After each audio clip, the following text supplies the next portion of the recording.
میراث اب حضرت ابراہیم علیہ السلام کی نسل کی ایک شاخ سے منتقل ہو رہی ہے دوسری شاخ۔ 2000 برس تک بنی اسرائیل اس پر فائز، جب سے انہیں تورات عطا کی گئی حضرت موسیٰ علیہ السلام کے دور نبوت و رسالت سے شروع ہو کر اور حضرت محمد صلی اللہ علیہ وسلم کی بعثت تک یہ 2000 برس ہے۔ پورے 2000 برس وہ سابقہ امت مسلمہ بنی اسرائیل اس مقام اور مرتبے پر فائز رہے۔ اب امت محمد صلی اللہ علیہ وسلم جو نبوت و رسالت محمدی کی بنیاد پر وجود میں آئی، اب وہ منصب وہ مرتبہ اسے منتقل ہو، اور اس امامت کی منتقلی کے لیے بطور علامت ہے تحویل قبلہ، کہ وہ جو قبلہ رہا بیت المقدس یروشلم اب وہ ہمیشہ کے لیے متروک ہو رہا ہے، اور اب ہمیشہ کے لیے اہل توحید کا قبلہ جو ہے وہ خانہ کعبہ ہے، مسجد حرام ہے، بیت اللہ ہے۔ اس کے ضمن میں ہم نے پہلی آیت پڑھ لی، سَيَقُولُ السُّفَهَاءُ مِنَ النَّاسِ مَا وَاللَّهُ مَنْ قِبْلَتِهِمُ الَّتِي كَانُوا عَلَيْهَا، ان قریب کہیں گے نادان ناسمجھ بے وقوف لوگوں میں سے کہ کس چیز نے ان کا رخ پھیر دیا اس قبلے سے جس پر یہ پہلے تھے،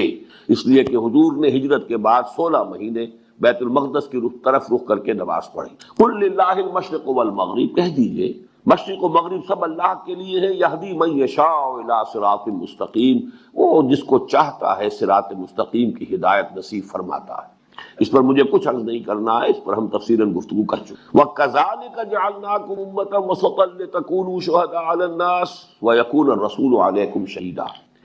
کذالک میں اشارہ ہو رہا ہے کہ در حقیقت یہ تحویل قبلہ علامت ہے اب اس بات کی کہ وہ تحویل امامت ہو رہی ہے، جس کے لیے اے مسلمانوں ہم نے تمہیں ایک امت مسلمہ، امت وسط، خیر امت کی شکل دی، یعنی یہ غرض تاسیس ہے تمہاری بحیثیت امت محمد، امت مسلمہ، تاکہ تم گواہی دو، حجت قائم کرو پوری نوع انسانی پر، اور ہمارے نبی ہمارے رسول محمد گواہی دے، حجت قائم کرے تم پر۔ اب اس کے بعد ساری بحث جو ہے وہ تحویل قبلہ کی۔ یہ میں عرض کر چکا ہوں کہ یہ مسئلہ اگرچہ آج تو ہمیں محسوس ہوتا ہے کہ بڑی معمولی سی بات تھی، اس میں کون سی بڑی قیامت آ گئی، لیکن واقعہ یہ ہے کہ جس وقت یہ واقعہ ہوا ہے تو اس کی بنیاد پر بڑا ایک مخالفانہ طوفان اٹھا دیا یہودیوں نے۔ یہودی 3 ان کے بڑے طاقتور قبیلے مدینے میں موجود تھے۔ اب تک وہ یہ محسوس کر رہے تھے، انہیں کچھ اطمینان تھا کہ یہ نئی امت جو ہے یہ ہماری تابع ہے، جبکہ یہ ہمارے ہی قبلے کی پیروی کر رہے ہیں، تو گویا کہ ہمارے کیمپ فالوورز ہیں، ہمارے ہی پیچھے چلنے والے ہیں، لہذا کوئی تشویش کی بات نہیں۔ اب جبکہ یہ نیا قبلہ ہو گیا تو اب ان کے کان کھڑے ہوئے کہ مسئلہ کچھ مختلف ہے، اب تو یہ ایک نئی امت جو ہے وجود میں آ گئی۔ اس حوالے سے اب ان کے اندر وہ مخالفانہ طوفان ان کے اپنے دلوں میں جذباتی سطح پر اٹھا، اور پھر انہوں نے اس کو ایک مخالفانہ پروپیگنڈے کی شکل، جس کے نتیجے میں بہت سے مسلمان بھی سادہ لوگ، سادہ فطرت لوگ، وہ بھی متاثر ہو گئے، اس لیے کہ بظاہر دلیل بڑی قوی تھی کہ نماز جیسی اہم، جو کہ اصل یوں سمجھیے کہ رکن رکین ہے دین کا، ساری عبادات میں اولین عبادت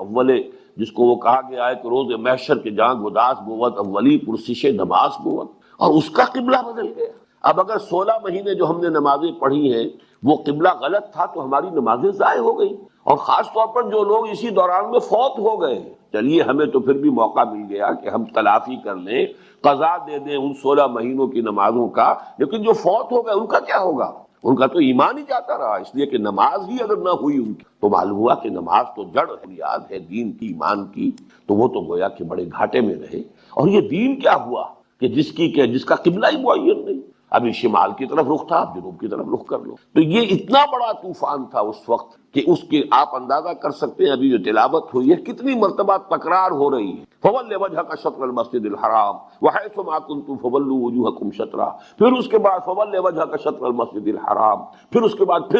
فَوَلِّ وَجْهَكَ شَطْرَ الْمَسْجِدِ الْحَرَامِ وَحَيْثُ مَا كُنتُمْ فَوَلُّوا وُجُوهَكُمْ شَطْرَهُ، اور اس پر پھر مختلف اعتبارات سے بحث کر کے اس مخالفانہ پروپیگنڈے کی بھی نفی کی گئی، اس کا ازالہ کیا گیا، اور مسلمانوں کو تشفی دی گئی، تسلی دی گئی کہ تمہاری یہ ساری تشویش جو ہے یہ بے بنیاد ہے، اس کی کوئی حقیقت نہیں ہے۔ یہ چونکہ میں نے صرف اس لیے عرض کر دیا ہے کہ بار بار یہ بات آئے گی کہ اس مسئلے کی سنگینی جو ہے وہ آپ کے سامنے، یہ بلا ضرورت تو بات نہیں ہو رہی، اس میں تو اضافہ کیجئے کہ 2 رکوع پہلے بھی یہ بات کہی گئی، للہ المشرق والمغرب فینما تولوا فثم وجہ اللہ، اصل میں تو اس پوری بحث کی تمہید وہاں سے شروع ہو گئی، 14ویں رکوع سے شروع ہو گئی، اور پھر 2 رکوعوں کے بعد پھر اس کا اعادہ ہوگا۔ لیس البر ان تولوا وجوہکم قبل المشرق والمغرب ولکن البر من آمن باللہ والیوم الاخر۔ یہ مشرق و مغرب کی طرف رخ کر لینا یہی نہیں ہے اصل نیکی، اصل نیکی کوئی اور شے ہے۔ سخن شناس نئی دل برا خطا اینجاست۔ تم اگر تشویش محسوس کر رہے تو اس لیے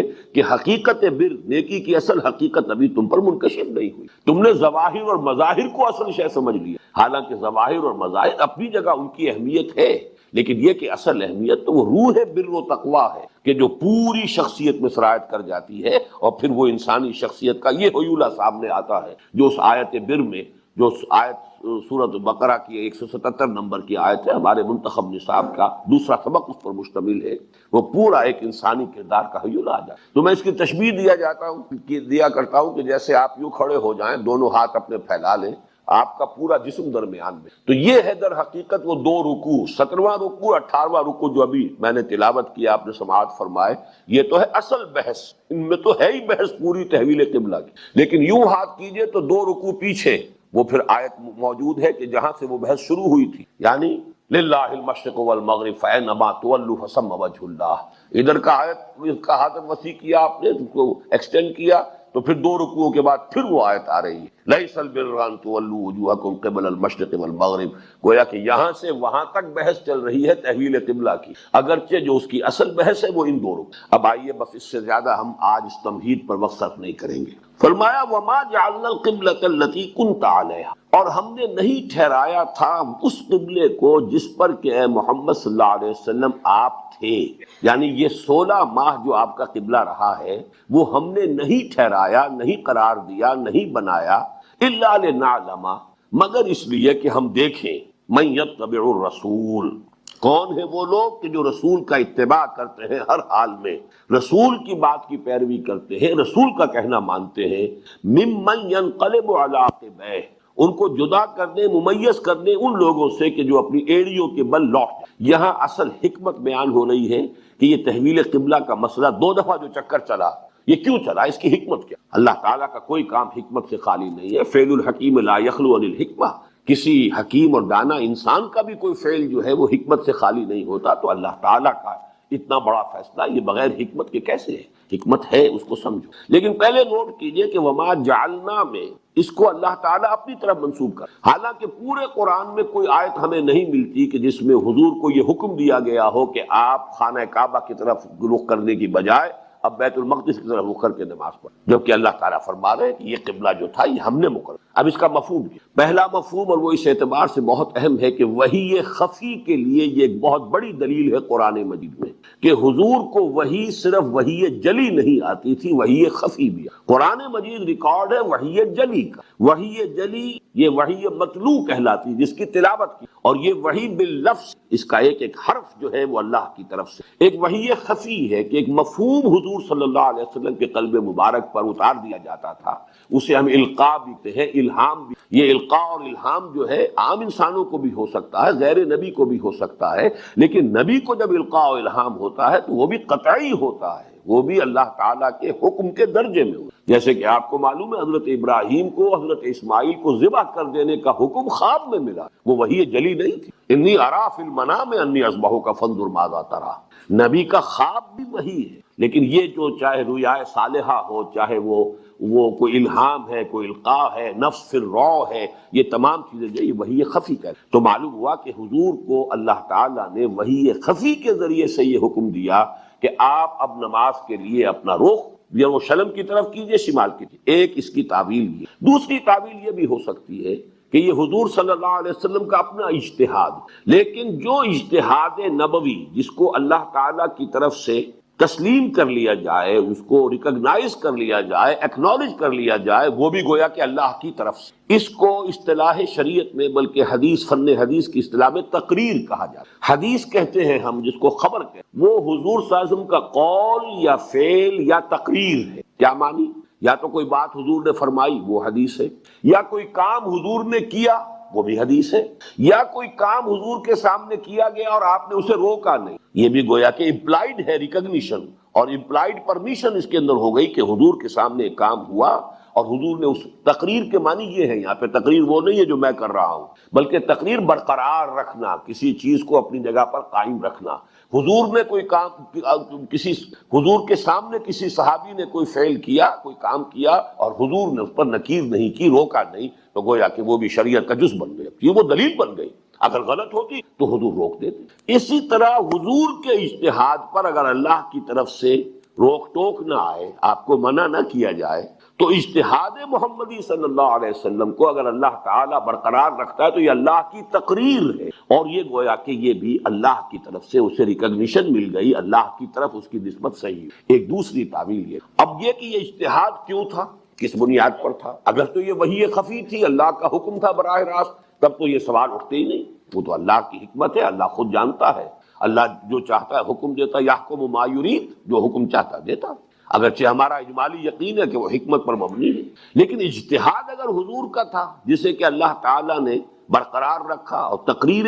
خداوندی کے ذریعے سے وہ گویا کہ منسوب ہو رہا ہے اللہ کی طرف، تو سوچنے کی بات ہے کہ آپ کے اجتہاد کی بنیاد کیا ہو۔ آپ کے اجتہاد کی ایک بنیاد یہ ہو سکتی تھی کہ اصول ہے دین کے معاملے میں، چونکہ تسلسل ہے، یہ وہی دین چلا رہا ہے آدم سے اور محمد الرسول اللہ تک، دین میں کوئی فرق نہیں۔ جو چیز سابقہ امت کی منسوخ نہ ہوئی ہو وہ گویا کہ برقرار ہے، کیونکہ جب تک کہ اس منسوخی قبلہ کا حکم نہیں آیا تو سابقہ امت کا قبلہ ہی گویا کہ مسلمانوں کے لیے وہ واجب الاتباع ہے، اس لیے کہ سابقہ امت وہ جس شریعت پر تھی وہ بھی تو شریعت خداوندی، اور اس کا جب تک کہ کسی معاملے میں اس کی منسوخی نہیں ہو جاتی، یہی وجہ کچھ عرصے پہلے وہ آیت آ چکی ہے، ما ننسخ من آیت او ننسها نأت بخیر منها او مثلها، تو گویا کہ سابقہ شریعت کی جو شے منسوخ نہ ہوئی ہو، اور جب تک اس کی منسوخی کا اعلان قرآن میں نہیں ہوتا وہ شے قائم رہے گی۔ یہی وجہ ہے حضور تشریف لائے مدینے میں، آپ نے دیکھا عاشورہ کا روزہ رکھتے ہیں، آپ نے فرمایا ہم بھی رکھیں گے،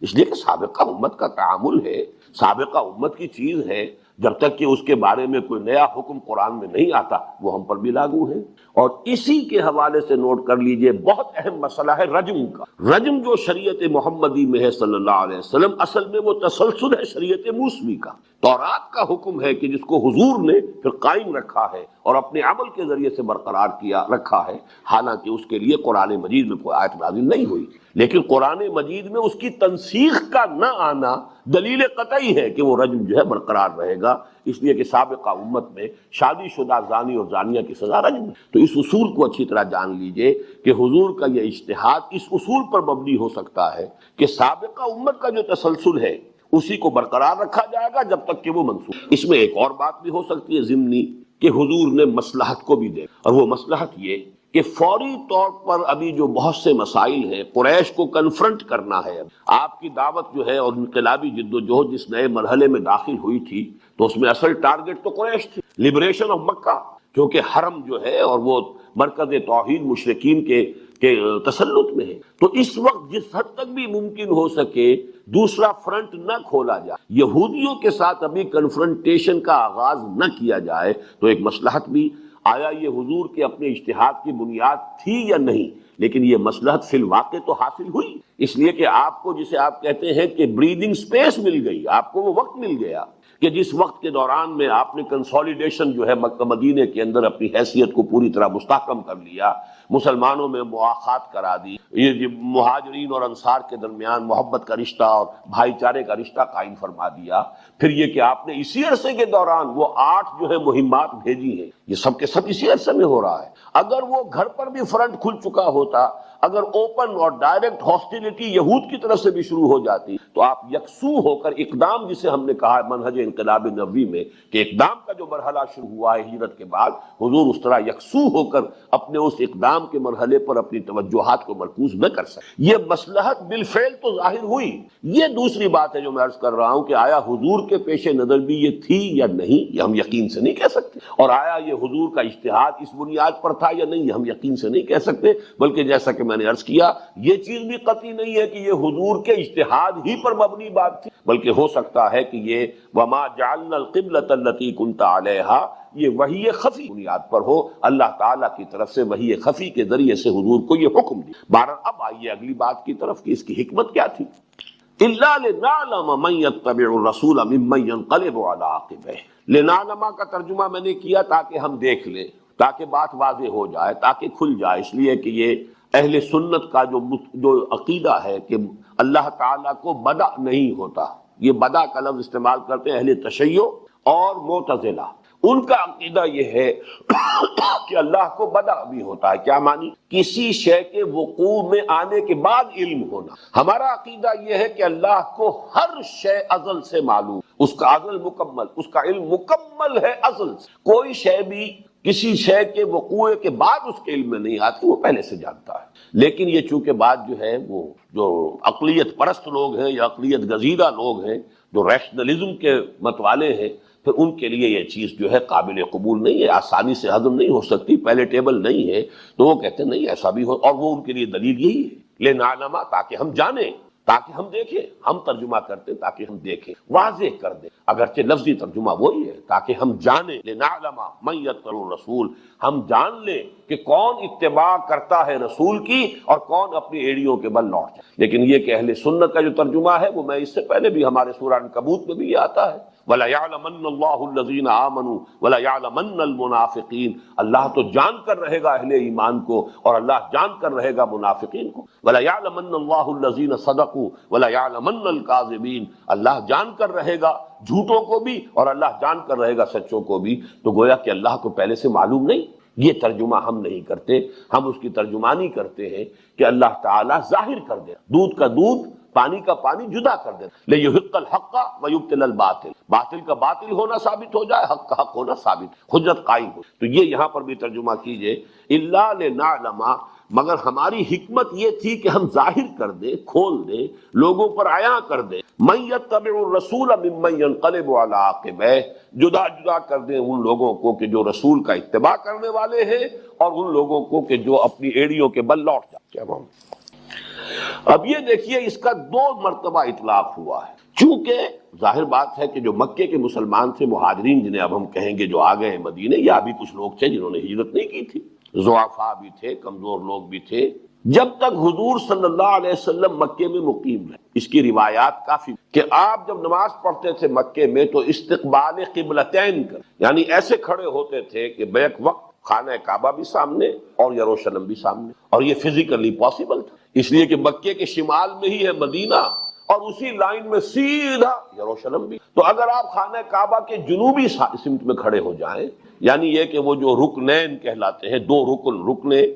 یمانی اور 2 رکن وہ اسود جو ہے جس پہ حجر اسود ہے، اگر ان دونوں کے مابین کھڑے ہیں آپ اور خانہ کعبہ سامنے ہے تو گویا کہ استقبال قبلتین، بیک وقت 2 قبلوں کا آپ استقبال کر رہے ہیں، آپ خانہ کعبہ بھی آپ کے سامنے ہے اور یہی یروشلم جو ہے وہ بھی سامنے۔ اب ہجرت کے بعد یہ ممکن نہیں تھا، تو لہذا فیصلہ اب یہ ہوا، چاہے وہ وحی خفی سے ہوا چاہے حضور کے اجتہاد سے ہوا، یہ بحث میں کر چکا ہوں کہ اب یروشلم کی طرف رخ ہوگا، اور یہ بہت بڑا امتحان بن گیا مکے کے، اس لیے کہ خانہ کعبہ جو ہے اس کی ایک مذہبی حیثیت تو ابھی قرآن مجید کے نزول کے ذریعے سے واضح ہو رہی ہے، ان کے لیے یہ نیشنل مونومنٹ تھا، ان کی نسلی یادگار، ان کی خاندانی قومی یادگار، اس کو ایک قومی تقدس کا درجہ حاصل تھا، اس کی طرف پیچھ کرنا یہ ان پر طبعاً بہت شاق گزرا، لیکن یہ کہ اسی شے سے پورا ٹیسٹ ہو گیا کہ کون شخص واقعتاً محمد الرسول اللہ کی پیروی کرنے والا، کہ جو حکم آپ نے دیا اس کی پیروی کر، اور کون وہ ہے کہ جو اپنی سابقہ جو عصبیتیں ہیں، جو اپنی قومی یا نسلی عصبیتیں ہیں، کون ابھی ان کے ساتھ بندھے ہوئے ہیں، اس لیے کہ اگر وہ آپ کا تعلق اپنی قومی اور نسلی اور روایتی عصبیت کے ساتھ مضبوط ہے تو اب اس تحویل قبلہ کو، یعنی تحویل قبلہ جو ہوا کعبے سے ہٹ کر اور یروشلم کو قبلہ بنانا، یہ ان کے ایمان کا ایک بہت بڑا امتحان۔ لیکن یہ کہ بہرحال صحابہ کرام کا جو ایمان جس درجے گہرا ہو چکا تھا، اس سے جو مظہر اس کا سامنے آیا وہ یہی ہے کہ کوئی بھی نہیں تھا مسلمانوں میں سے کہ جس نے، وہ مکے کے لوگوں میں سے کہ جنہوں نے اس قبلے کو، نئے قبلے کو، جو نسلی اعتبار سے ان کے لیے بالکل اجنبی شے تھی، ان کی روایات کا کوئی تعلق یروشلم کے ساتھ نہیں، ان کے ہاں سرے سے کوئی تقدس کا معاملہ یروشلم کا ہے ہی نہیں، لیکن یہ کہ اس کی طرف رخ کرنا، اس لیے کہ محمد الرسول اللہ نے، اور اسی وجہ سے یہ حکمت معلوم ہوتی ہے کہ قرآن میں صراحت کے ساتھ نہیں، اس لیے کہ یہاں پہ رسول کے ساتھ اٹیچمنٹ کا فیصلہ ہو رہا ہے کہ ہے یا نہیں،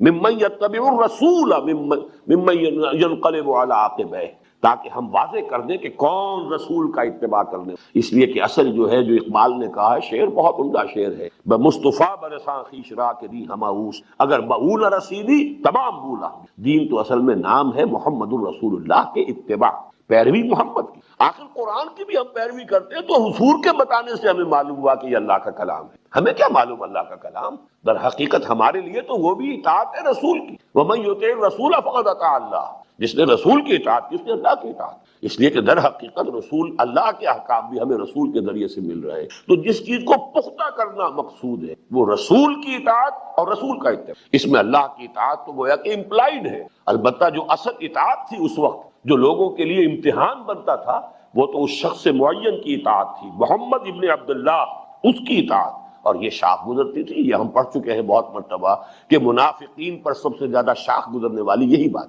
یہی وجہ ہے کہ جب قتال کا معاملہ ہوا تو اولاً حضور کا حکم تھا، ابھی قرآن مجید میں صریح حکم نہیں آیا تھا، تو انہوں نے کہا کہ کیوں نہیں، اگر یہ قتال کا معاملہ ہے تو کیوں نہیں کوئی صورت نازل ہو جائے۔ پھر وہ صورت بھی نازل ہوئی، ان پر حجت آخری قائم کر دی گئی۔ لیکن بہرحال اصل میں جو صاحب ایمان ہے اس کے لیے تو اصل دلیل آپ کا فرمان جو ہے وہ اصل دلیل مستند ہے ان کا فرمایا ہوا۔ حقیقت میں محمد الرسول اللہ دی ہماؤست کا جو معاملہ ہے تو اس کو یہاں سے بھی آپ اخذ کر لیجئے کہ الا لنعلم من یتبع الرسول ممن ينقلب علی عقبہ، اپنی سابقہ قومی اور اپنی روایتی عصبیت کی وجہ سے وہ ایڑیوں کے بل جو ہے لوٹ جائیں، یہ کیا ہم نہیں پیروی کر سکتے؟ ہم تو ابراہیم کی نسل سے ہیں، ابراہیم کا بنایا ہوا یہ گھر ہے، ہم تو ملت حنیفی پر ہے، ہم نے تو اب تک یہی سمجھا تھا کہ محمد اسی ملت ابراہیمی کی تجدید کے لیے آئے ہیں، یہ ہمارا قبلہ بدلوا رہے ہیں۔ معلوم ہوا کہ نہیں، ایمان اتنا راسخ ہو چکا تھا کہ جو آپ فرمائیں، جو آپ کا حکم، جو آپ کا فرمان، جب ہم نے مانا آپ اللہ کے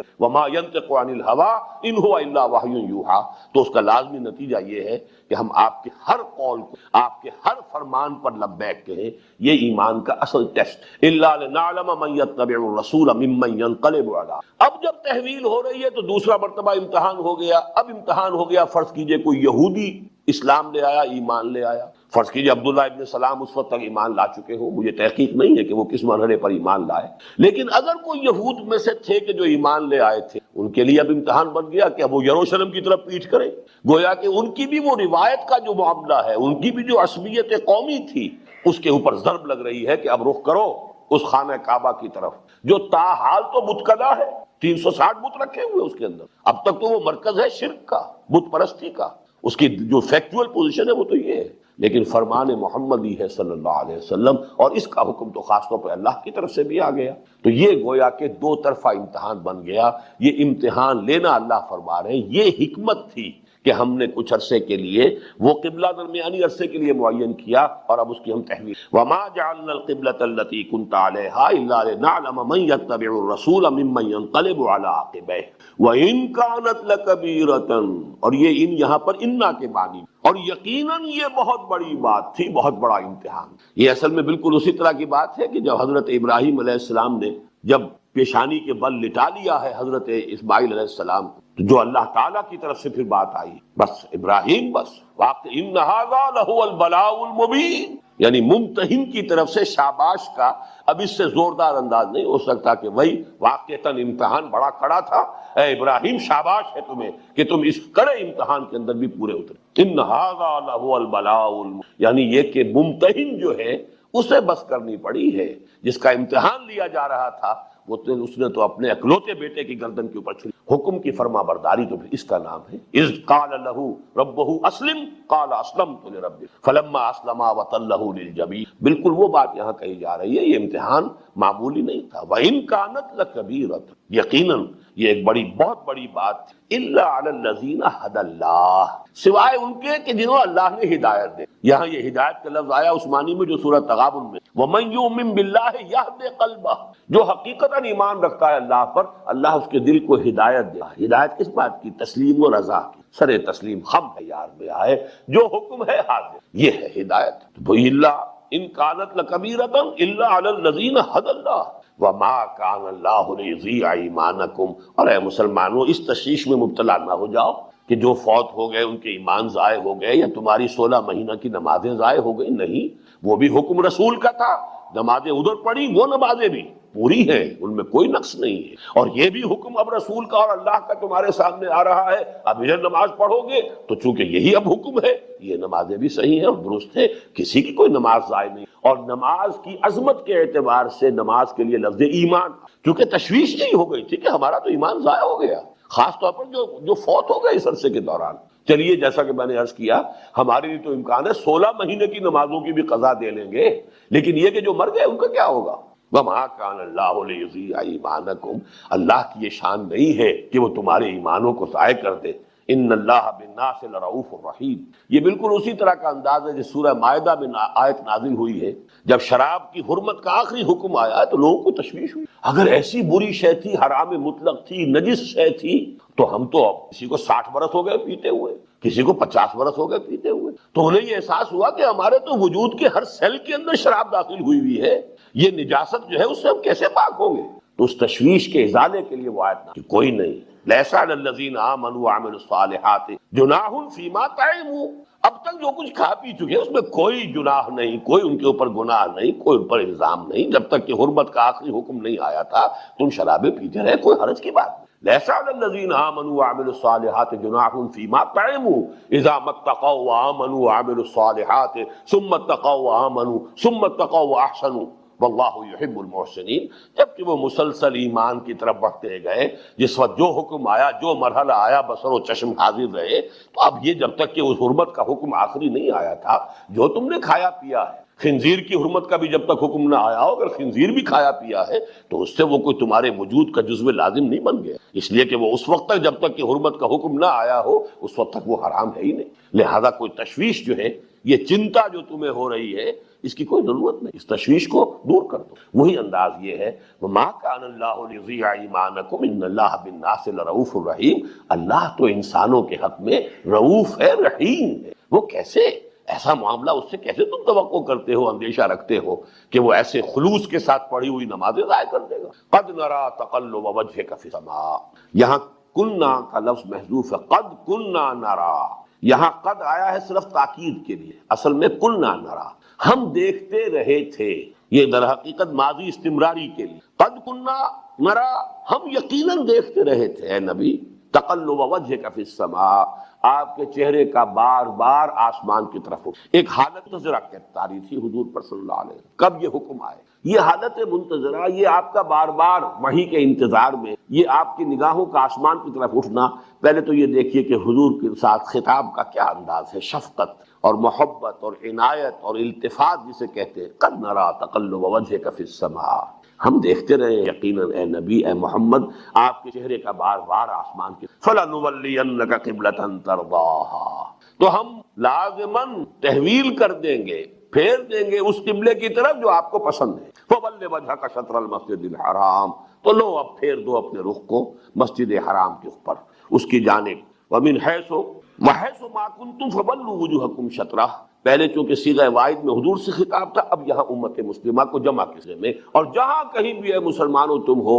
اسی کی طرف اپنا رخ کیا کرو نماز میں۔ وَمَا اللَّهُ وَإِنَّ الَّذِينَ أُوتُوا الْكِتَابَ لَيَعْلَمُونَ أَنَّهُ الْحَقُّ مِنْ رَبِّهِمْ وَمَا اللَّهُ بِغَافِلٍ عَمَّا يَعْمَلُونَ،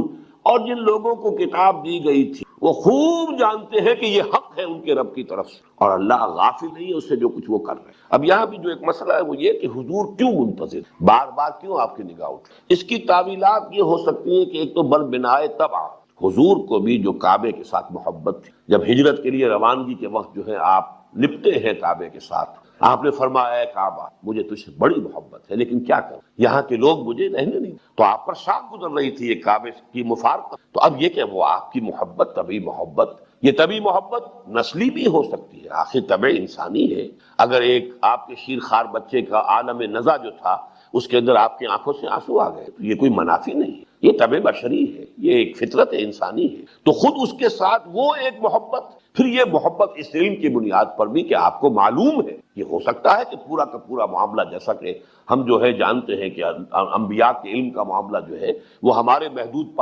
پیمانوں سے اس کو ناپا تولا نہیں جا سکتا، حضور کے علم میں ہو کہ اصل یہی ہے اور تحویل ہونی ہے، بس صرف ایک انتظار کی کیفیت، تو یہ دونوں چیزیں، دونوں امکانات موجود ہیں کہ جس کی بنا پر بار بار آپ کی نگاہ اٹھی تھی کہ کب وہ حکم آئے، کب فیصلہ آئے، کب اللہ کی طرف سے آیات نازل ہو اور ہم اپنا رخ جو ہے مسجد حرام کی طرف کر دیں. قد نرى تقلب وجهك في السماء فلنولينك قبلة ترضاها. اس میں بھی بڑی عنایت ہے، جو آپ کو پسند ہے، جس سے آپ راضی. فول وجهك شطر المسجد الحرام، تو اب پھیر دیجئے اپنے چہرے کو مسجد حرام کے رخ پر. وحیث ما کنتم، اور یہ صرف محمد کے لیے نہیں ہے حکم، اے امت صلی اللہ علیہ وسلم، اے امت محمد،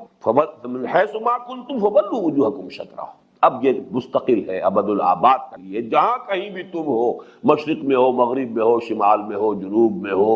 ایشیا میں ہو، یورپ میں ہو، امریکہ میں ہو، کہیں ہو، اپنا رخ تمہیں کرنا ہے اسی مسجد حرام کی. وَإِنَّ الَّذِينَ أُوتُوا الْكِتَابَ لَيَعْلَمُونَ أَنَّهُ الْحَقُّ مِنْ رَبِّهِمْ. اس پر میں بار بار حوالہ دے چکا ہوں، مولانا فرائی رحمۃ اللہ علیہ کی کتاب الرأی الصحیح فی من هو الذبیح، اور جس کا ترجمہ کیا مولانا اصلاحی صاحب نے، ذبیح کون عنوان سے چھپی تھی کتاب، اب بھی کہیں مل سکتی ہے. اس میں ثابت کر دیا ہے کہ تورات سے بھی یہی پتہ چلتا ہے کہ اصل قدیم قبلہ یہی. قرآن تو صراحت سے کہتا ہے ان اول بیت وضع للناس للذی ببکۃ مبارکا وہدی للعالمین، تو پہلا گھر ہے جو، لہذا ہمیشہ سے قبلہ وہی ہے، قبلہ اول وہی ہے. یہ ہمارے ہاں قبلہ اول جو ہے کہہ دیا جاتا ہے کبھی مسجد اقصیٰ کو، یہ بات غلط ہے. مسجد اقصیٰ کہہ لیجئے، یروشلم کہہ لیجئے، جو بھی ہیکل سلیمانی کہیے، ٹیمپل آف سولومن، اس کی تو تعبیر ہوئی ہے حضرت ابراہیم علیہ السلام کے بعد کم سے کم 600 سال کے بعد. تو یہ تو معاملہ یوں سمجھیے کہ بہت ہی بعد کی شے ہے. تو حضرت ابراہیم بھی معمار ثانی ہے اس کعبے کے. یہ کعبہ کا تو میں نے جیسا کہ وضاحت سے عرض کر چکا ہوں،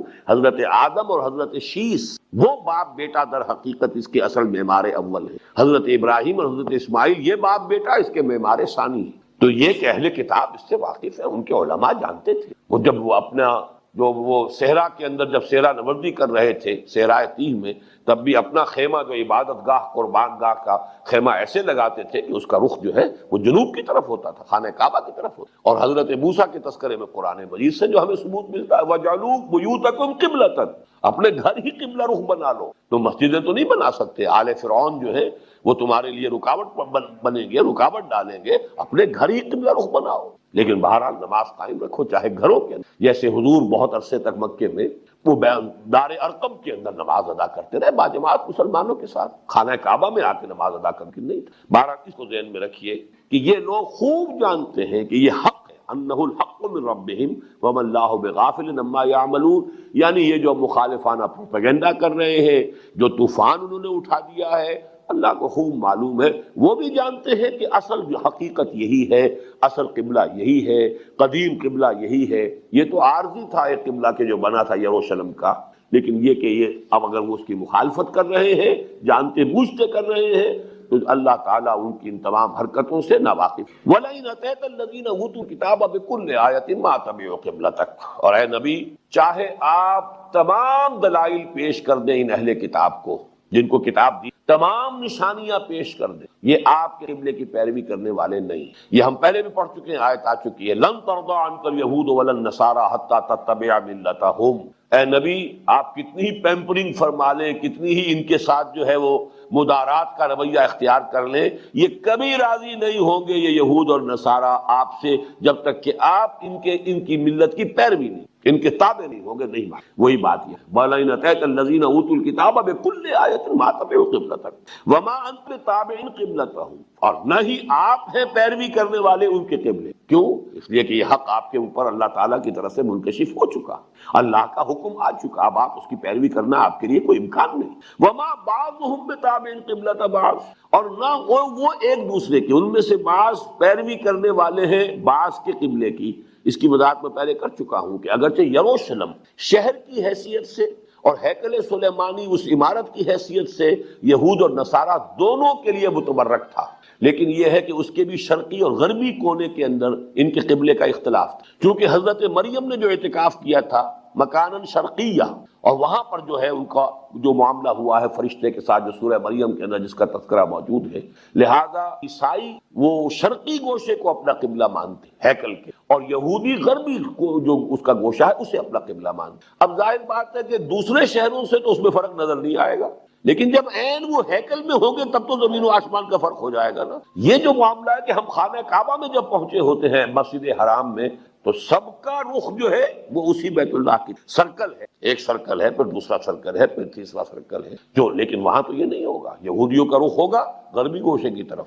جانب غرب، عیسائیوں کا رخ ہوگا شرقی گوشے کی طرف، تو عین ہیکل میں تو ان کے قبلے جدا ہو گئے۔ چاہے یورپ سے اگر کوئی وہ عبادت کریں گے تو یروشلم تو ایک ہی ڈائریکشن ہے، اس کے وہ ہیکل کا مشرق اور ہیکل کا مغرب، فاصلے سے تو اس میں کوئی فرق نظر نہیں آئے گا، لیکن عین جب ہیکل میں ہو گیا، اور ہیکل اب بننے والا ہے، بن کر رہے گا، یہ تھرڈ ٹیمپل اسے وہ کہتے ہیں، اب تھرڈ ٹیمپل کی کنسٹرکشن اب ہونے والی۔ پہلا ٹیمپل وہ تھا کہ جو بنایا تھا حضرت سلیمان نے علیہ الصلوۃ والسلام، جس کو کہ پھر برباد کیا اور منہدم کیا اور ریز ٹو دی گراؤنڈ تک جو ہے وہ نبوکدنضر نے۔ سیکنڈ ٹیمپل اس کے بعد پھر بنا ہے حضرت عزیر علیہ السلام کے زمانے میں، وہ سیکنڈ ٹیمپل، اسے گرایا ٹائٹس رومی نے سن 70 عیسوی میں۔ اب یہ تھرڈ ٹیمپل ہوگا، سن 70 عیسوی سے لے کر 1924 برس ہو چکے ہیں ان کا وہ ہیکل سلیمانی زمین بوس۔ اب تھرڈ ٹیمپل، اب جب اسرائیلی ریاست بن گئی، یروشلم پر قبضہ مستحکم ہو گیا، اب سارے عرب ممالک جو ہے ان سے صلح کر رہے ہیں،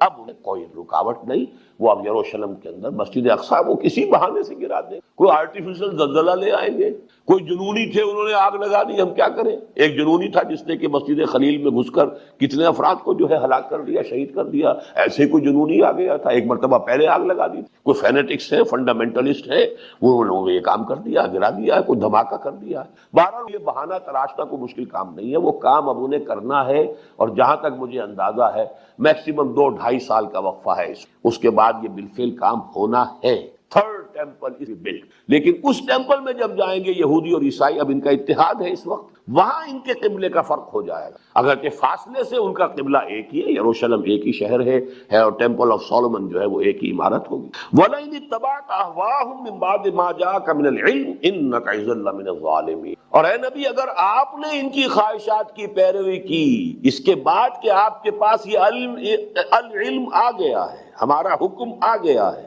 اب اگر آپ صرف ان کو راضی کرنے کے لیے، وہ جو میں نے عرض کیا کہ عین ممکن ہے کہ مصلحت حضور کے سامنے یہ رہی ہو، اور آپ کا اجتہاد اگر یہ تھا تو اس کا ایک امکانی جو ہے اس اجتہاد کی بنیاد یہ ہو سکتی ہے کہ یہودیوں کے ساتھ معاملہ ابھی ایسا کیا جائے کہ کوئی ڈائریکٹ کنفرنٹیشن ان سے شروع نہ ہو، اب اس کو پس منظر میں رکھیے۔ وَلَئِنِ اتَّبَعْتَ أَهْوَاءَهُم مِّن بَعْدِ مَا جَاءَكَ مِنَ الْعِلْمِ، اے نبی اگر آپ نے پیروی کی ان کی خواہشات کی اس کے بعد کہ جب کہ یہ العلم آپ کے پاس پہنچ چکا ہے، إِنَّكَ إِذًا لَّمِنَ الظَّالِمِينَ، تو پھر آپ خود ظالم ہو جائیں گے، معاذ اللہ، اللہ کے حکم کی نافرمانی کر۔ مصلحت اگر تھی بھی تو اس وقت تک کے لیے ٹھیک تھی جب تک کہ اللہ کی طرف سے حکم نہیں آیا، شراب کا پینا تھا اس وقت تک کے لیے کنڈول ہو جائے گا جب تک کہ اس کی آخری حرمت کا حکم نہیں آیا، اب اس کے بعد کوئی حکم، اگر شراب پیتا ہے تو وہ مجرم ہے، وہ گناہ گار ہے، اسے اس کی سزا ملے گی۔ اس اعتبار سے اب یہ دیکھیے الفاظ سخت، لیکن حضور کے ساتھ خطاب میں یہ الفاظ کی سختی کیوں آ رہی ہے؟ اصل مخاطب وہ مسلمان ہے۔ اگر تمہیں اب ایمان ہے اللہ پر،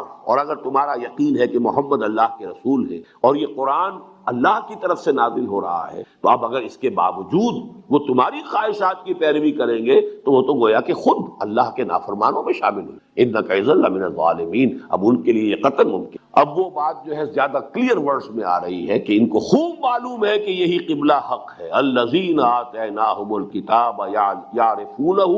كَمَا يَعْرِفُونَ أَبْنَاءَهُمْ، یہ يَعْرِفُونَهُ میں جو ضمیر مفعولی ہے، پہچانتے ہیں اس کو، اس کا رخ حضور کی ذات کی طرف بھی ہو سکتا ہے کہ آپ کو پہچانتے ہیں کہ آپ اللہ کے نبی، اس کا رخ جو ہے قرآن کی طرف بھی ہو سکتا ہے کہ جانتے ہیں کہ قرآن حق، اور یہاں پر چونکہ یہ سیاق و سباق میں قبلے کی بات آ رہی ہے، یہ اس قبلے کی طرف بھی ہو سکتا ہے کہ ان لوگوں کے علم میں ہے، اور یہ میں پہلے بیان کر چکا ہوں کہ الذین آتیناہم جب آتا ہے، جبکہ یہ معروف کے صیغے میں آتا ہے تو جو ان کے اچھے لوگ ہیں، جو ان کے حق پسند لوگ ہیں، جو ان میں بہتر لوگ تھے نسبتاً، ان کی طرف اشارہ ہو، اور جب الذین اوتوا الکتاب مجہول کا صیغہ ہوتا ہے تو جو ان کے اشرار تھے، جو ان کے فساق و فجار تھے، جو کہ حق کے پہچاننے کے اندر کوتاہی کر رہے تھے، وہ ان کی طرف اشارہ ہو۔ مقام ضم میں جب ہوگا تو مجہول میں ہوگا، الذین اوتوا الکتاب، جو کتاب دیے گئے۔ مقام بدہ میں کہیں مقام آئے گا تو وہ معروف میں آئے گا الذین آتیناہم الکتاب، وہ لوگ جنہیں ہم نے کتاب عطا فرمائی ہے۔ لَيَعْلَمُونَ أَنَّهُ الْحَقُّ مِنْ رَبِّهِمْ،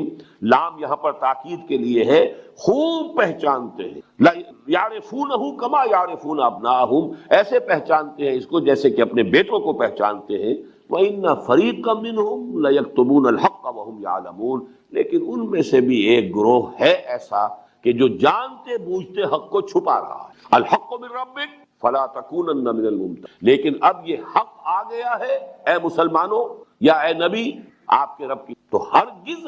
مت بنیے اس میں کوئی بھی شک کرنے۔ ظاہر بات ہے کہ محمد الرسول اللہ صلی اللہ علیہ وسلم کو کسی شک کا کوئی امکان نہیں، لیکن خطاب یہاں بظاہر حضور سے حقیقت میں ان مسلمانوں سے ہو رہا ہے جن کو کہ اس تحویل قبلہ پر تشویش پیدا ہو۔ وَلِكُلٍّ وِجْهَةٌ هُوَ مُوَلِّيهَا، اب یہاں پھر قبلے کی جو بنیادی حکمت ہے اس کے پر گفتگو ہو رہی ہے۔ ہر ایک کے لیے کوئی ہدف ہوتا ہے،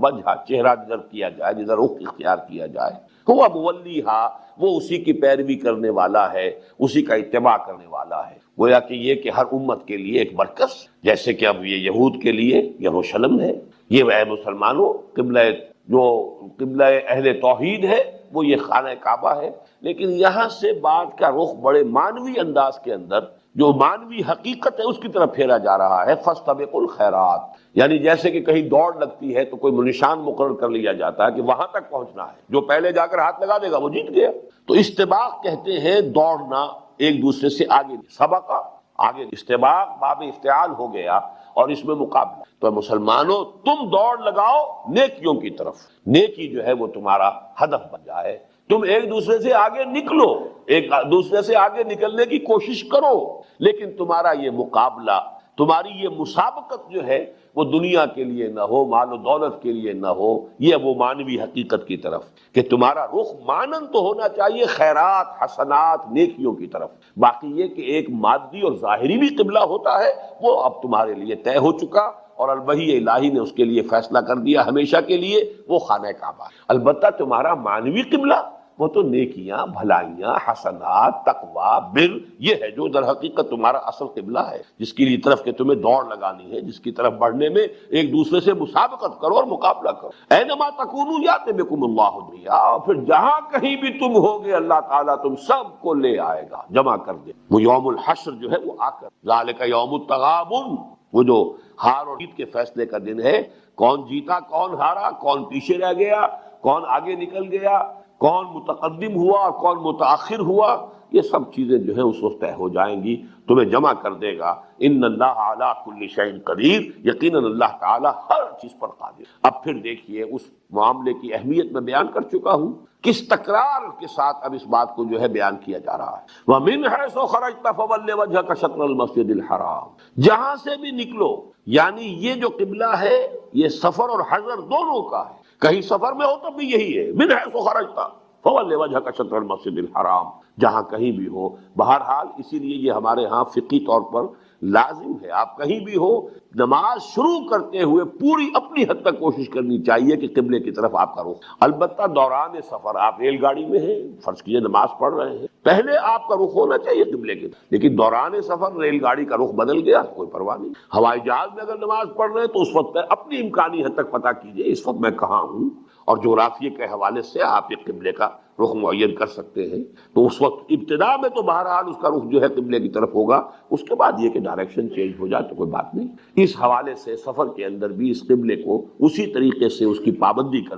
وَمِنْ حَيْثُ خَرَجْتَ فَوَلِّ وَجْهَكَ شَطْرَ الْمَسْجِدِ الْحَرَامِ وَإِنَّهُ لَلْحَقُّ مِنْ رَبِّكَ وَمَا اللَّهُ بِغَافِلٍ عَمَّا تَعْمَلُونَ۔ دیکھیے یہاں پر بھی بڑا تہدید آمیز انداز ہے، دھمکی، انذار، اور یہ حق ہے تمہارے رب کی طرف سے۔ اور دیکھو اے مسلمانوں، اللہ غافل نہیں ہے اسے جو تم کر رہے، اگر تم نے اب اس سے اعراض کیا، روگردانی کی، کوئی عصبیت جو ہے، یعنی وہ لوگ کہ جو مدینے میں ایمان لائے تھے وہ ان میں بس یہودی ہے، تو ان کے دلوں میں تو عظمت ہے، پوری طریقے سے محبت اور عظمت ہے، وہ یروشلم کی ہے۔ لیکن جو مسلمان بھی، جو اوس اور خزرج کے لوگ، ان کے زیر اثر تھے، کیونکہ وہ کلچر کے اعتبار سے، ثقافت کے اعتبار سے انہی کے تابع تھے۔ ان میں سے بھی بہت سے لوگ ہو سکتے ہیں کہ جنہیں یہ شاق گزر رہا ہو، اب ان کا تحدید آمیز انداز ہے۔ ابتدا میں صیغہ واحد کا، گویا کہ حضور سے گفتگو ہو رہی ہے، لیکن ظاہر بات ہے کہ حضور کے لیے تو اس کا کوئی امکان ہی نہیں، دونوں اعتبارات سے۔ ایک طرف آپ اللہ کے نبی ہیں، اللہ کا ہر حکم جو ہے انا اول المسلمین، دوسری طرف یہ کہ آپ کو تو تمام ظاہر بات ہے کہ خانہ کعبہ سے محبت ہے، لہذا یہاں اس کا کوئی امکان ہی نہیں کہ کسی بھی درجے میں تحویل قبلہ آپ پر شاق گزرے، بلکہ آپ تو اس کے منتظر تھے۔ قد نرا تقلب وجهك في السماء فَلَنُوَلِّيَنَّكَ قِبْلَةً تَرْضَاهَا، تو یہاں اصل میں ان کی طرف اشارہ ہے، وَمَا اللَّهُ بِغَافِلٍ عَمَّا تَعْمَلُونَ، اے مسلمانوں، جیسا کہ پہلے آیا تھا یہود کے بارے میں، وَمَا اللَّهُ بِغَافِلٍ عَمَّا يَعْمَلُونَ، وہاں یعملون تھا صیغہ غائب کا، اور یہاں آ گیا وَمَا اللَّهُ بِغَافِلٍ عَمَّا تَعْمَلُونَ، اب یہاں مسلمانوں سے خطاب ہے۔ اگر کسی درجے میں کسی مسلمان کو یہ گراں گزر رہا تھا، یہ فیصلہ اللہ کا، یہ تحویل قبلہ جو ہے شاق گزر رہا تھا، تو گویا کہ ان کو تہدید کے انداز میں، دھمکی کے انداز میں، وَمَا اللَّهُ بِغَافِلٍ عَمَّا تَعْمَلُونَ، جو کچھ تم کر رہے ہو اللہ اس سے ناواقف اور بے خبر نہیں۔ پھر دیکھیے وَمَنْ حَيْثُ خَرَجْتَ فَوَلِّ وَجْهَكَ شَطْرَ الْمَسْجِدِ الْحَرَامِ وَحَيْثُ مَا كُنتُمْ فَوَلُّوا وُجُوهَكُمْ، جہاں سے بھی تم نکلو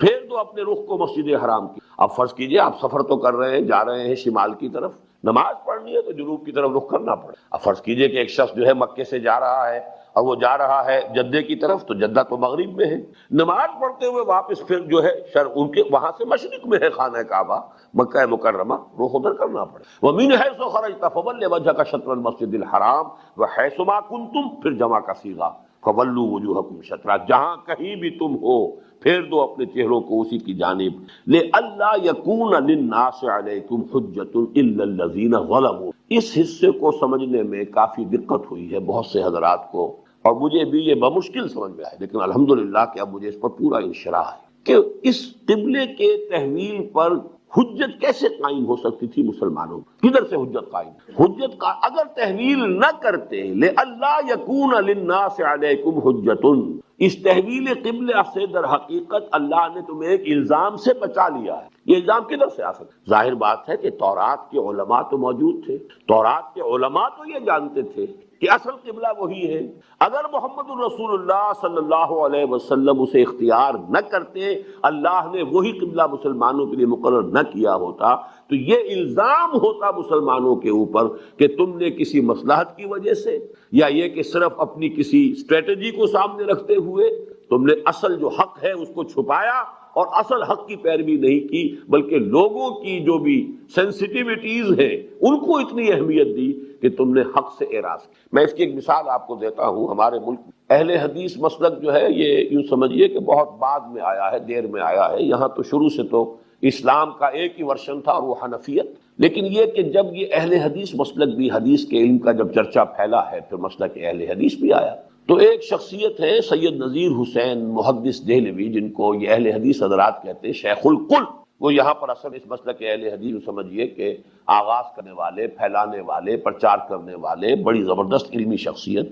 لیکن وہ رفع یدین نہیں کرتے، اور ان کی حجت یہ تھی نہ کرنے کی کہ خام خواہ یہ شے اتنی ضروری نہیں ہے کہ جس کی وجہ سے فتنہ کھڑا کیا جائے، مسلمان چونک جائیں گے، کیونکہ اس ملک میں تو وہی ایک حنفی نمازی لوگ جانتے ہیں، اس سے اور کسی نماز سے کوئی ملک ایسا ہو جس میں کوئی شافعی بھی آباد ہو، کوئی حنبلی بھی آباد ہو، کوئی اور بھی آباد ہو، تب تو لوگوں کو مختلف شکلیں جو ہے نمازوں کی معلوم ہے، تو کوئی نہ کوئی ان کا جو ہے وہ دل بھی کشادہ ہے، ذہن بھی کشادہ ہے۔ یہاں تو ایک ہی نماز سے واقف ہے، اس سے ذرا روگردانی ہو گئی تو فتنہ کھڑا ہو جائے گا، لوگ آپ کی باتیں نہیں سنیں گے۔ اس مصلحت کی وجہ سے وہ رفع یدین نہیں کرتے تھے قائل ہونے کے باوجود، چنانچہ یہ مسلک شاہ ولی اللہ سے چلا آ رہا ہے، انہوں نے لکھا ہے رفع یدین کرنے والا نہ کرنے والے سے بہتر ہے، لیکن یہ ایسی شے نہیں ہے کہ جس کی وجہ سے عوام کے اندر خامخواہ کوئی فتنہ اور فساد اور اختلاف کی جو ہے آگ اس کو بھڑکا دیا۔ سر سید احمد خان مرحوم بھی وہابی تھے، اہل حدیث تھے، رفع یدین کرتے تھے، انہوں نے مناظرہ کیا سید نذیر حسین محدث دہلوی سے اور ان کو قائل کیا، آخر لاجواب کر دیا کہ جب تم مانتے ہو کہ حق یہ ہے تو صرف لوگوں کے ڈر کی وجہ سے تم نہیں کرتے۔ انہوں نے ہاتھ جوڑ دیا، ٹھیک ہے کروں گا بابا، کل سے کروں گا۔ تو یہ جو حجت قائم ہوتی ہے کہ جب معلوم ہے تمہیں کہ حق یہ ہے پھر تم اس کی پیروی نہیں کر رہے، تو ایک حجت ہو گئی نا۔ تو گویا کہ وہ اہل علم، اہل کتاب جو اس حقیقت سے آشنا تھے، واقف تھے، وہ الزام عائد کرتے، حجت قائم کرتے مسلمانوں کے حضور کے خلاف کہ حق تو یہ تھا، اگر یہ تمہاری نگاہوں سے اوجھل رہا تو بھی تمہاری نبوت کے اوپر ایک تان آ گیا، ایک شک اور شبہ کی بات پیدا ہو گئی، اور اگر حق سے اعراض کیا ہے مصلحت کی وجہ سے تب بھی گویا کہ استقامت کی کمی ہوئی۔ یہ حجت اے مسلمانوں تم پر قائم ہو جاتی اگر یہ تحویل قبلہ نہ ہو اور تمہارا رخ جو ہے مسجد حرام کی طرف نہ کر دیا جائے۔ اب حجتیں دو طرف سے آ سکتی، اس وقت آ رہی ہے الا الذین ظلموا منہم کی جانب، جو کہ نا انصاف ہے، مجرم ہے، فاسق و فاجر ہے، وہ بھی تمہارے خلاف طوفان اٹھا رہے ہیں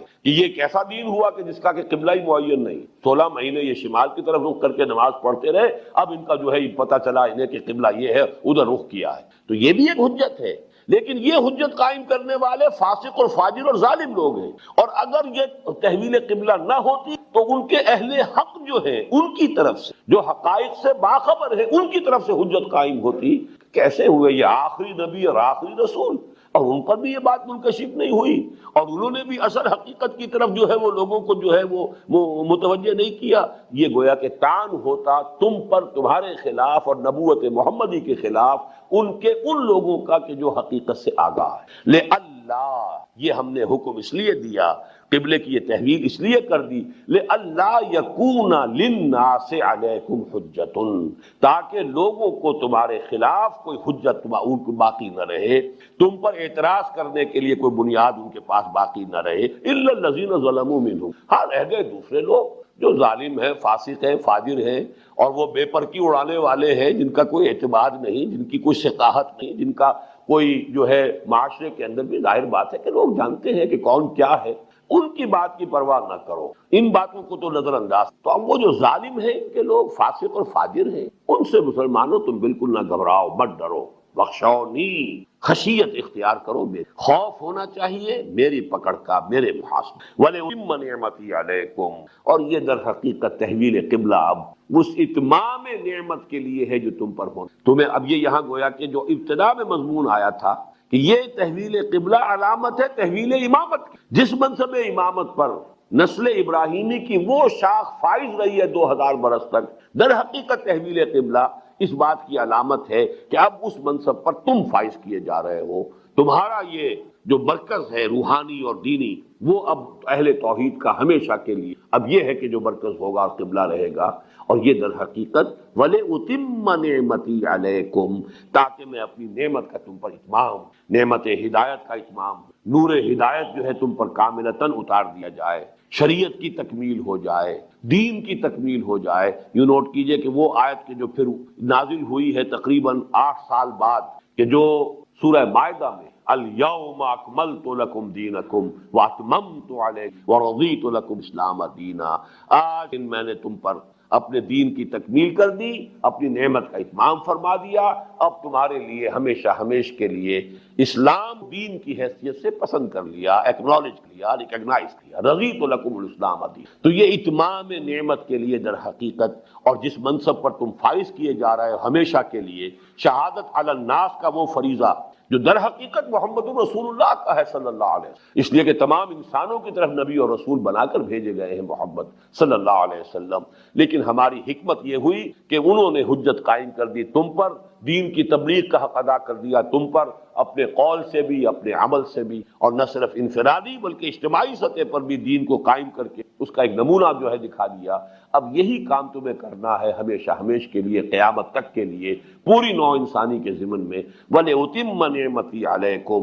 وَلَعَلَّكُمْ تَهْتَدُونَ، اور تاکہ تم پورے طور پر ہدایت یافتہ ہو جاؤ۔ کبھی کبھی فعل جو ہے وہ اس کا اپنے انتہائی مفہوم، تاکہ تمہاری ہدایت کامل ہو جائے، تم اپنی اصل منزل مقصود اور منزل مراد تک پہنچ جاؤ۔ اور ہدایت جیسا کہ میں نے بار بار عرض کیا ہے، ہدایت کوئی راستہ بتا دینا بھی اس کا مفہوم ہے، راستہ پہ چلانا بھی مفہوم ہے، اور منزل تک پہنچا دینا بھی اس کا مفہوم۔ وَلَعَلَّكُمْ تَهْتَدُونَ، اور تاکہ ہدایت تامہ اور ہدایت کاملہ سے سرفراز ہو۔ اب پھر دیکھیے کما آئے، جیسے وہاں فرمایا تھا كَذَلِكَ جَعَلْنَاكُمْ أُمَّةً وَسَطًا لِتَكُونُوا شُهَدَاءَ عَلَى النَّاسِ، یہ کاف گویا کہ ایک تشبیہ کے لیے آ رہا، کس لیے کہ یہ جو قبلے کی تحویل اب ہونے والی ہے، سَيَقُولُ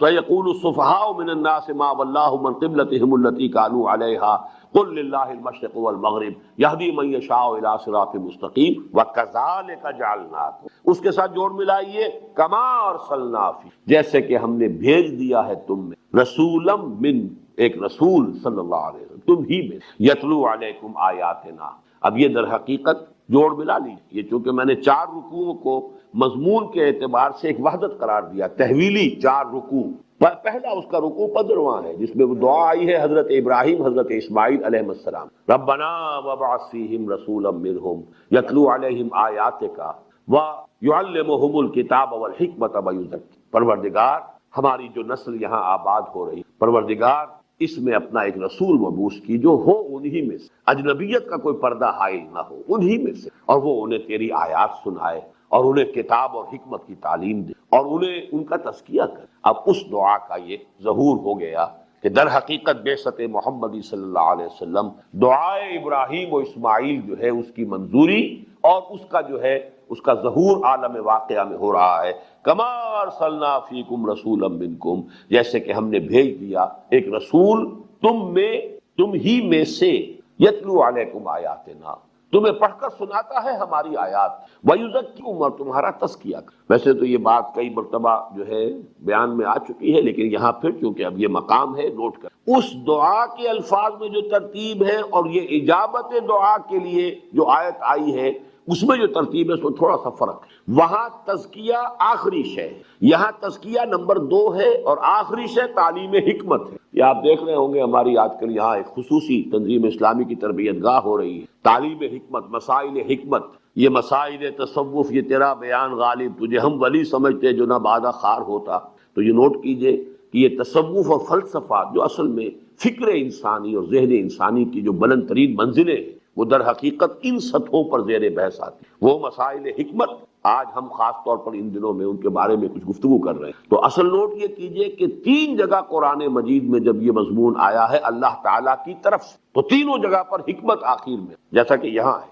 وَيُعَلِّمُهُمُ الْكِتَابَ وَالْحِکْمَةَ، اگرچہ حضرت ابراہیم حضرت اسماعیل نے اس کو آخری شے رکھا تھا، اور یہی بات آج بھی آپ فرق محسوس کریں گے۔ ہمارے ہاں جو عام طور پر تصوف کے حلقے ہیں ان کے ہاں اصل مطلوب و مقصود شے جو ہے وہ تزکیہ ہے، جبکہ اصل میں تزکیہ بنیاد ہے، جڑ ہے، وہ تو تمہید ہے، مقدمہ ہے۔ تزکیہ ہو گیا ہو تب علم مفید ہے، اگر تزکیہ نہیں ہوا تو تعلیم اعلیٰ سے اعلیٰ بھی انسان نے حاصل کر لی، اس تعلیم کو بھی دنیا کمانے کا ذریعہ بنا۔ علم را بر تن زنی مارے بود، علم را بر دل زنی یارے بود۔ علم جو ہے انسان کو حاصل ہو لیکن پہلے تزکیہ ہو چکا ہو تب وہ علم مفید ہوگا، اور اگر تزکیہ نہیں، تزکیہ سے مراد کیا ہے؟ پیورٹی آف انٹینشنز، آپ کی نیتیں اگر درست نہیں، مقصود و مطلوب کے درجے میں دنیا ہے، مال و دولت ہے، حیثیت ہے، وجاہت ہے، اقتدار ہے، طاقت ہے، یا یہ کہ شہرت ہے، اگر ان میں سے کوئی چیز مقصود و مطلوب کے درجے میں ہے اور آپ علم حاصل کر رہے ہیں تو اس علم کو بھی انہی چیزوں کے لیے ذریعہ بنائیں گے اس کے حصول کا۔ یہ گویا کہ سانپ بن کر یہ علم ڈسے۔ در حقیقت علم جو ہے تزکیے کے بعد جو علم حاصل، پیورٹی آف انٹینشن، انما الاعمال بالنیات۔ اسی لیے تقریباً تمام محدثین نے جو مجموعے مرتب کیے احادیث کے، پہلے یہ حدیث متفق علیہ حضرت عمر رضی اللہ تعالی عنہ حضور کا یہ قول مبارک، انما الاعمال بالنیات وانما لکل امرئ ما نوی، فمن كانت هجرته الى الله ورسوله فهجرته الى الله ورسوله ومن كانت هجرته لدنيا يصيبها او امرأة ينكحها فهجرته الى ما هاجر اليه، متفق علیہ۔ عن عمر بن الخطاب رضی اللہ عنہ۔ پہلی شے یہ ہے نیت درست ہو، مطلوب و مقصود صحیح ہو جائے، سوائے آخرت کی فلاح اور اللہ کی رضا کے مقصود کے درجے میں کوئی شے نہ۔ اگر کوئی اور شے جو ہے وہ مقصود کے درجے میں، تو پھر وہ در حقیقت وہ سارا علم اور فضل اور ساری لیاقت اور فطانت اور ذہانت اور صلاحیت